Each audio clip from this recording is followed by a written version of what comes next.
अभी जो आनंद यहाँ आए थे बड़ी आनंदित लग रहे थे। आज भी मैं देख रहा था कि वो आनंद अब चिंता आनंद बन गया। सवाल हम लोग का यही है कि ये इनका जवाब दे देते हैं। हाँ, तो ये जो है भैया, ये मुझे लगता है कि मतलब ये सारी चीजें जो है, अब यहाँ पे इतना दुख तकलीफ देखता हूँ लोगों का और इतना षड्यंत्र देखता हूँ, तो इसलिए मुझे लगता है कि यहाँ के लोग एक खुशमिजाज इंसान को हल्के में लेते हैं। इसीलिए मैं, आप जो कह रहे हैं, मैं अपनी लेवल पे तो खुशमिजाज ही हूँ, लेकिन ऐसे लोगों के लिए जो चिंतित हो जाते हैं मेरी हंसी को देख के, उनको थोड़ा मन के सुकून देने के लिए साजिश कौन कर रहा है, कौन डरा रहा है? ये देखिए, साजिश कौन कर रहा है? जिसने भी मेरे नाम के इंसान को खड़ा किया वही साजिश कर रहा है।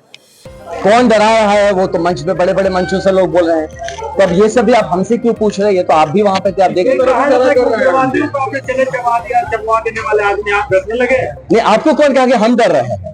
ये किसने कह दिया हम डर रहे होते? तो आपके सामने ऐसे थोड़ी सर उठा के बात कर रहे हो। लेकिन आनंद जी, आपने कहा कि बड़े बड़े मंचों से किसकी तरफ इशारा है? इशारा हमारे जो एक्स, मतलब एक्स तो नहीं, वो तो अभी मुख्यमंत्री हैं। मैं जहाँ एक्स काम करता था वो मुख्यमंत्री जी आए थे, उन्होंने कहा है। और बाकी आप एक पर्टिकुलर पॉलिटिकल पार्टी का आप पेज खोल के देख लीजिए, ऑफिशियल पेज, तो उसमें निर्दलीय लोग एजेंट हैं, तो निर्दलीय लोग लोगों को भटका रहे हैं। तो इस तरह कौन से है वो निर्दलीय लोग? उनसे पूछिए वो कौन से निर्दलीय लोग के बारे में बात कर रहे हैं, कौन उनके लोगों को भटका रहे हैं। ये क्वेश्चन उनसे भी पूछना है। पार्टी की बात नहीं, सुधाकर सिंह तो खुले मन से कर रहे हैं कि निर्दलीय की कोई औकात नहीं और केवल वोट कटवा है। हाँ, तो ठीक है, तो वो देख लेंगे 4 तारीख को, उनका भी वोट काट रहा हूँ, इसमें कोई शक नहीं है। उनका वोट तो कट रहा है, सारे उनके वोट भी हमारे पास आ रहे हैं और बाकियों का भी हमारे पास आ रहे हैं। जो जीत जाएंगे उसके बाद फिर हम चाहेंगे कि वो अपने काम, जो अपने क्षेत्र में विधानसभा में वो एमएलए हैं, तो हम चाहेंगे कि जितना उनका बचा हुआ टाइम है उसमें वो एक अच्छी भूमिका निभाए, क्योंकि अगर एज अ एमपी मुझे काफी काम करना है। मैं एक्सपेक्ट करूंगा कि वो अपनी काम सही तौर पे करे और अपनी भूमिका निभाए, ताकि मेरे जो एमपी का कॉन्स्टिट्यूएंसी होगा उसमें कोई कॉम्प्रोमाइज ना हो।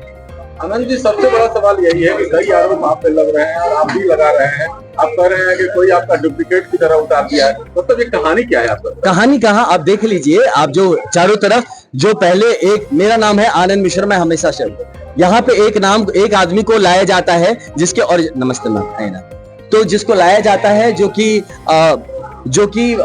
उसको भी मेरे जैसा सजाया जाता है। वो दूर दूर तक देखने में मेरे जैसा नहीं है। उसको फोटो एडिट किया जाता है मेरे जैसा, हेयर स्टाइल का फोटो में लगता है मेरे ही ऊपर का पार्ट उठा के उसके सर पे रख दिया।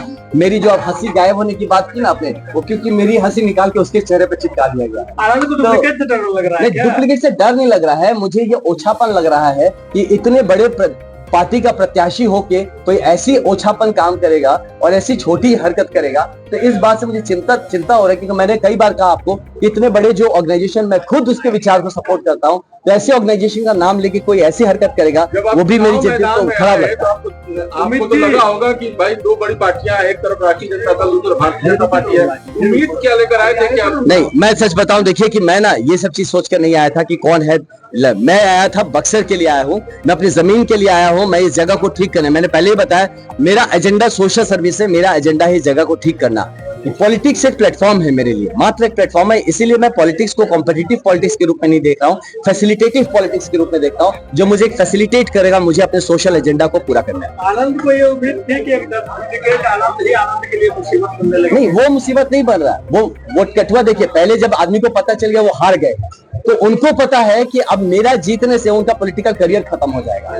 तो इसीलिए अपनी पॉलिटिकल करियर बचाने के लिए, और होता ना किसी के ऊपर ठीकड़ा फोड़ना पड़ेगा ना अपनी हार का, तो मेरे ऊपर ठीकड़ा फोड़ा जाए, इसलिए मुझे हराने के लिए चक्कर में पड़े हैं। और कौन यहाँ राजद का एजेंट बन के काम कर रहा है, ये दुनिया के सामने अभी प्रत्यक्ष। सर, असम के मुख्यमंत्री आए थे, वो लगातार आपके ऊपर बयान दे रहे थे और वो बोल रहे थे कि 1 तारीख के बाद आपको फिर से वो असम बुला लेंगे। ये अपने कार्यकर्ताओं का मनोबल बढ़ाने के लिए कह रहे हैं ये बात, उनका ऐसा कुछ नहीं है। और मैं अपने घर पे हूँ, ऐसा नहीं होता कि आपके घर से कोई बकरी नहीं है कि गोदी में उठाए लेके चल दिए, तो ये सब चीजों पे ना जाए। ये सिर्फ अपने कार्यकर्ताओं का मनोबल बढ़ाने के लिए कर रहे हैं, है ना? बुलाइए ना दीदी को। मेरा नमस्कार।